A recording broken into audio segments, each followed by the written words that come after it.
Assalamualaikum warahmatullahi wabarakatuh. Kami dari kelompok 5 yang beranggotakan 4 orang, yaitu saya sendiri Aulia Akila, Putri Salsabila, Elsa Listiani, dan Ahmad Fauzan, akan menjelaskan mengenai buku teknologi komputasi awan dan SOP audit mengenai SQL injection. Langsung saja, yang pertama yaitu review buku.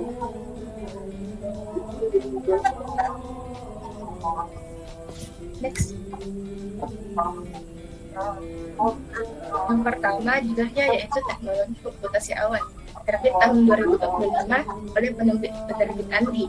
Penulisnya yakni Haningtyas Ciptaningtyas, Faude Rosyadi, Salsabila A. Harjanto, dan Muhammad Afif. Next.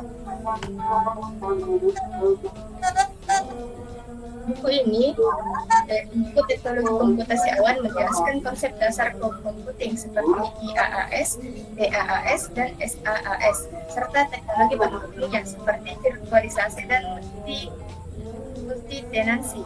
Buku ini terdiri dari 5 bab yang membahas pengantar komputasi awan, cara adopsi layanan cloud, mekanisme manajemen cloud, keamanan komputasi awan, dan identifikasi risiko dan konsekuensi penggunaan cloud.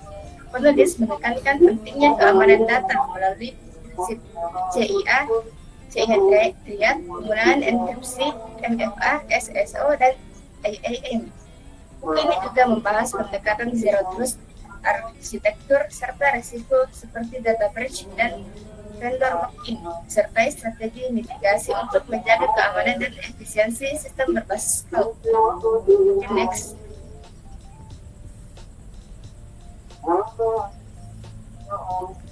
Next. Untuk analisis buku ini sendiri terdapat kelebihan dan kekurangan. Kelebihannya, buku ini sudah menjelaskan konsep dasar cloud seperti IaaS, DaaS, dan SaaS dengan sangat jelas dan runtun. Bahasanya sederhana, mudah dipahami oleh pembaca pemula, relevan dengan tren keamanan data dan transformasi digital, dan menyentuh aspek penting seperti triad, enkripsi, dan autentikasi. Namun, buku ini juga memiliki beberapa kekurangan, seperti buku ini sudah membahas tentang kerahasiaan data, enkripsi, dan sistem autentikasi, tapi masih terasa umum, seperti kurang pembahasan teknis mendalam mengenai zero trust, threat modeling. Yang kedua, minimnya contoh kasus nyata terkait keamanan cloud, khususnya penerapan di konteks lingkup Indonesia. Dan yang ketiga, beberapa topik keamanan global seperti GDPR dan ISO belum dijelaskan detail. Baik, itulah saja dari saya. Saya berikan ke pemateri selanjutnya. Baik, selanjutnya yaitu di bagian aplikasi dan implikasi.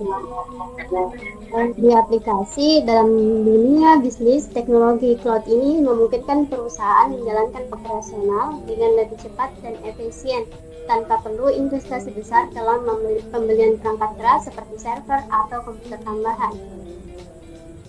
Seperti model layanan cloud seperti IaaS, Infrastructure as a Service, IaaS, SaaS, dan yang lainnya yang membantu perusahaan mengurangi biaya operasional sekaligus memberikan fleksibilitas dalam mengakses dan mengelola sumber daya IT sesuai kebutuhan.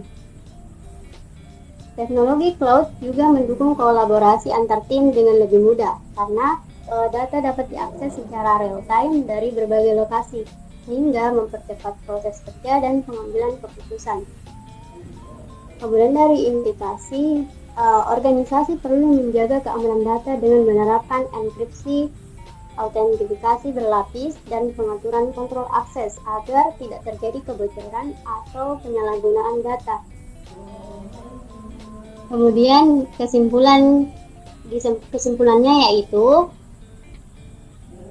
buku ini merupakan sumber yang sangat baik sebagai pengantar untuk memahami konsep dasar cloud computing, yaitu menyajikan penjelasan menyeluruh mengenai teknologi cloud dan prinsip dasar keamanan informasi.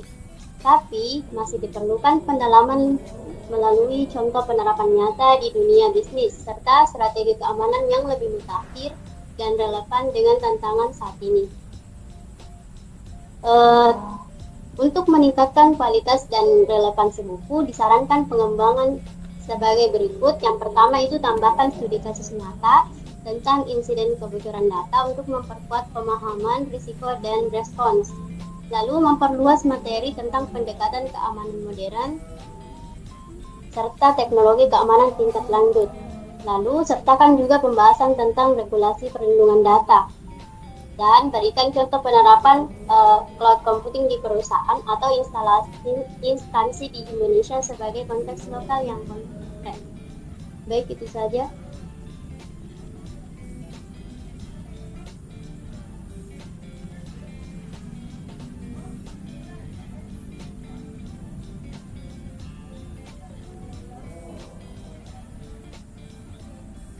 Selanjutnya saya akan melanjutkan laporan audit SOP dari SQL injection yang diaudit dari kelompok 6. Dan untuk profilnya sendiri, yang pertama itu kami dari kelompok 5, dan posisi tim auditnya ada saya, Ahmad Fauzan, ada Aulia Kilah, ada Elsa Elistiani, ada Putri Salsabila.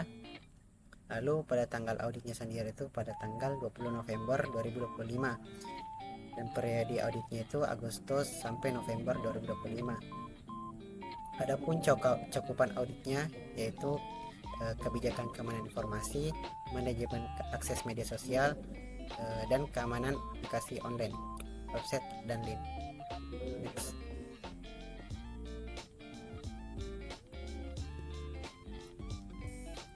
Nah, dari kelompok 6 yang diaudit yaitu SQL injection. SQL injection sendiri adalah salah satu teknik serangan cyber yang paling sering digunakan untuk mengeksploitasi celah keamanan pada aplikasi berbasis database. Dengan memanipulasi query SQL, penyerang bisa mendapatkan akses ilegal, mencuri data, atau bahkan mengambil alih kendali penuh sistem. Serangan ini termasuk klasik, tapi hingga kini masih banyak aplikasi yang rentan karena salah dalam menangani input pengguna. Adapun pencegahan serangannya, developer itu bisa melakukan SQL injection test. Ini adalah proses menguji aplikasi apakah rentan terhadap serangan SQL injection. Pengujian bisa dilakukan dengan ada toolsnya, seperti memasukkan input hanya pada form atau menggunakan tools otomatis seperti SQL Map. Pengujian rutin sangat penting agar kelemahan bisa ditemukan lebih cepat sebelum dimanfaatkan orang lain. Next. Nah, adapun tujuan dari audit ini sendiri, yang pertama itu kebijakan keamanan informasi. Nah, di dalam kebijakan keamanan informasi ini dilakukan penerapan kebiasaan keamanan oleh pengguna, lalu kesesuaian perilaku pengguna dengan standar keamanan dasar, dan tingkat kewaspadaan terhadap ancaman phishing dan link yang mencurigakan. Selanjutnya, manajemen akses media sosial. Di sini penggunaan password yang aman dan tidak mudah ditebak. Lalu pemeriksaan aktivitas login dan perangkat yang tidak dikenal. Lalu penerapan verifikasi 2 langkah atau 2FA pada akun media sosial. Dan yang terakhir adalah keamanan aplikasi online. Nah, di sini kita mengidentifikasi link berbahaya atau website palsu, phishing. Lalu kebiasaan pengguna dalam membuka halaman login, dan pemeriksaan URL asli sebelum memasukkan data pribadi. Next. Adapun standar dan regulasi yang digunakan yaitu ISO 27001, dan yang pertama itu adalah A9 atau kontrol akses. Lalu yang kedua A12 keamanan operasional, dan A16 manajemen insiden keamanan. Lalu ada NIST-nya yaitu IDRA identifikasi resiko, PRAC access control, dan PRAC awareness and training. Lalu adapun metodologi dari auditnya yaitu pendekatan audit dilakukan dengan wawancara langsung dari kelompok 6, dan observasi teknis atau langsung dari pemeriksaan webnya. Adapun alat yang digunakan yaitu cuman pakai browser atau aplikasi Instagram. Dan jenis pengujiannya yaitu pengujian keamanan dasar dan analisis risikonya. Next.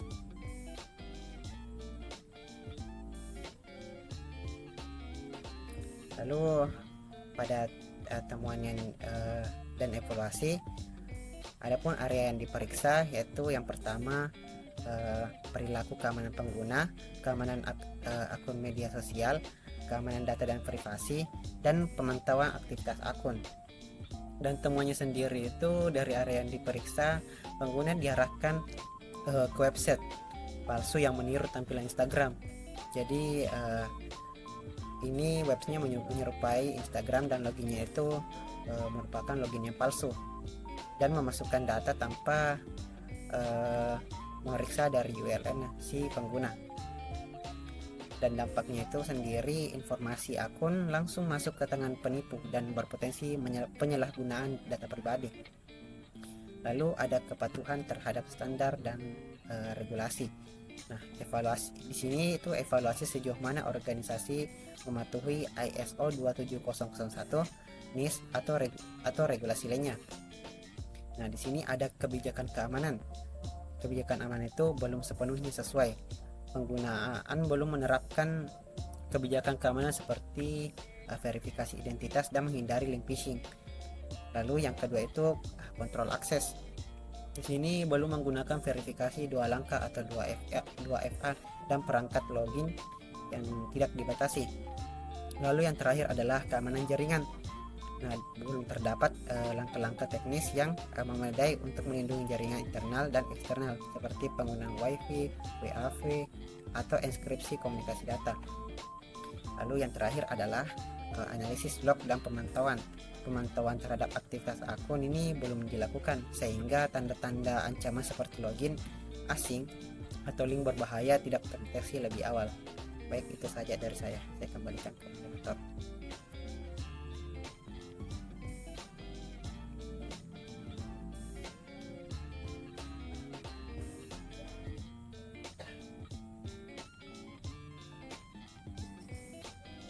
Selanjutnya akan dilanjutkan oleh Putri Salsabila.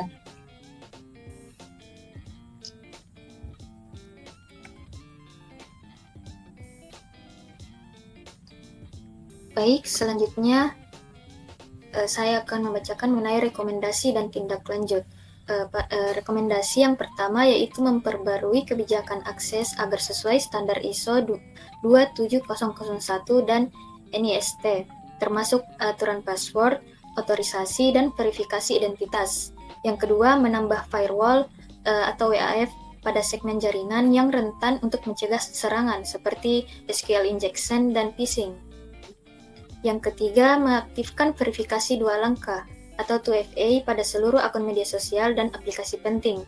Yang keempat, melakukan pelatihan keamanan informasi secara berkala untuk meningkatkan kewaspadaan terhadap phishing dan link berbahaya.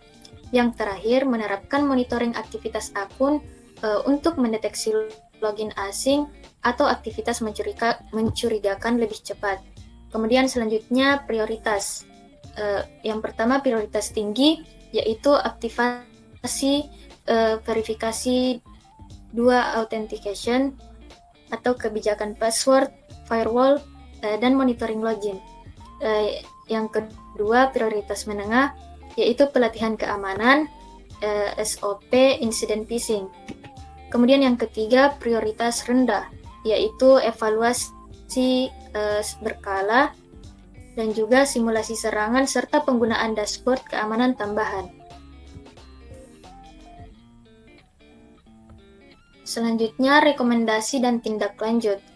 Adapun rekomendasi dan tindak lanjut, yang pertama itu langkah perbaikan yang dilakukan seperti penguatan kebijakan keamanan informasi, penerapan kontrol teknis, peningkatan kesadaran dan pelatihan, monitoring, audit, dan evaluasi berkala. Di mana langkah perbaikan yang diperlukan itu yang pertama aktifkan 2FA, dan kebijakan password kuat. Yang kedua, pasang firewall pada sistem aplikasi. Yang ketiga, susunan SOP penanganan insiden phishing. Yang keempat, lakukan pelatihan keamanan untuk seluruh anggota. Yang kelima, aktifkan SSL atau TLS pada website organisasi. Kemudian jadwal tindak lanjut. Yang pertama 1-2 minggu, aktivasi 2FA dan kebijakan password serta pelatihan dasar. Yang kedua, selama 1 bulan, implementasi firewall, SOP insiden, dan SSL atau TLS. Kemudian 3 bulan, simulasi serangan dan evaluasi efektivitas. Kemudian selanjutnya penanggung jawab, di mana penanggung jawab itu yang pertama tim IT security, mengimplementasikan teknis seperti firewall dan monitoring. Kemudian yang kedua manajemen organisasi, di mana menerapkan kebijakan, SOP, dan pelatihan. Kemudian yang ketiga yaitu tim audit internal, yaitu evaluasi tindak lanjut dan kepatuhan terhadap standar. Kemudian adapun grafik kerentanan keamanan berdasarkan hasil audit. Yang pertama dapat dilihat kerentanan phishing atau fake login page itu nilainya pada grafik itu tinggi, mencakup angka 3, di mana ditemukan kasus pengguna diarahkan ke website palsu menyerupai Instagram dan memalsukan kredensial tanpa verifikasi URL. Nah, risikonya ini take over akun sangat tinggi. Kemudian ada awareness pengguna terhadap phishing. Nilai pada grafik ini juga tinggi, yaitu mencapai angka 3, di mana pengguna tidak memeriksa URL dan tidak mengenali ciri link berbahaya, sehingga menunjukkan kesadaran keamanan rendah. Kemudian yang ketiga yaitu kontrol akses akun, di mana nilai pada grafik ini sedang tinggi, mencapai angka 2, di mana akun media sosial belum menerapkan verifikasi 2 langkah secara konsisten, memperbesar peluang akses tidak sah. Kemudian ada keamanan password. Nilai pada grafik ini sedang, mencapai angka 2 juga, di mana password masih lemah atau mudah ditebak dan belum mengikuti standar keamanan dasar yang unik, kompleks, dan tidak rius. Kemudian yang terakhir itu monitoring aktivitas akun. Nah, nilai pada grafik ini juga sedang, mencapai angka 2, di mana pemantauan riwayat login atau perangkat asing belum berjalan, sehingga indikasi serangan terlambat terdeteksi. Nah, sekian dari saya kembalikan ke moderator.